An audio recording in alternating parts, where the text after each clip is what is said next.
کو منے دے سے پیر دی نہ سے منے دے چاہتے ہے کہ پیر دی من گنو ہون منے سو سی مہربانی فرمائے سو بیٹھے رہ سو ہاں اگر علماء دی خدمت کرنی ہے تو ساں نعت خان دی خدمت کرنی ہے قاری قرآن دی خدمت کرنی ہے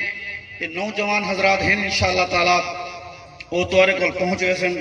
انہوں کو جو خدمت ساں کرے سو وہ اتھا تک پہنچا رہے سن جی بعض انشاءاللہ تعالیٰ یہ پروگرام مجھ سے صحیح ہے کہ ایک بندے کو انشاءاللہ تعالیٰ ضرور مل سن اللہ تعالیٰ تو کو جزائے خیر عطا فرمائے نہ دخل ہے اس میں غرور کا بس ہمیں رکھتے ہیں آپ نگاہ ہمیں یہ کرم ہے میرے حضور کا بس نگاہ مرشد کامل سے ملا عشق مصطفیٰ حاصل خدا کا قرب دیتی ہے محبت پیر خانے کی تو انشاءاللہ نہ دنیا سے نہ دولت سے نہ گھر آباد کرنے سے نہ دنیا سے نہ دولت سے نہ گھر آباد کرنے سے تسلی دل کو ہوتی ہے خدا کے یاد کرنے سے سنا ہے آپ ہر عاشق کے گھر تشریف لاتے ہیں سنا ہے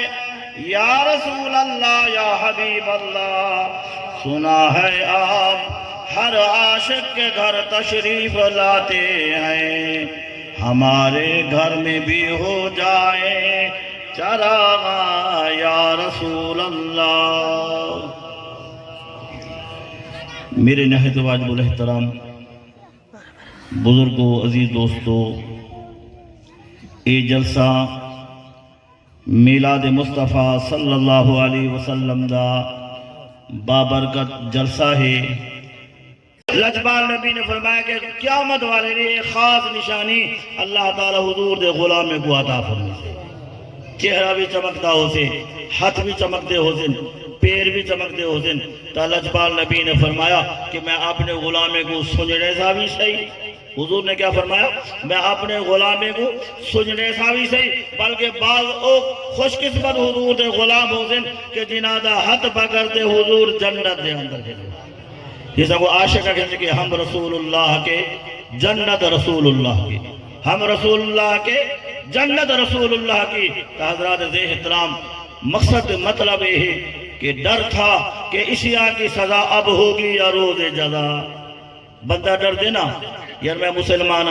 بولے قیامت ہے جاڑے میں جنت مل سے نہ مل سے تو عاشق نے آکے ڈر نہ پڑھے حضور دا کلمہ بل کرے خوف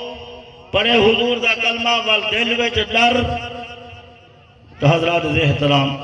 سنا ہے کہ آپ ڈر تھا کہ اشیاء کی سزا اب ہوگی یا روز جزا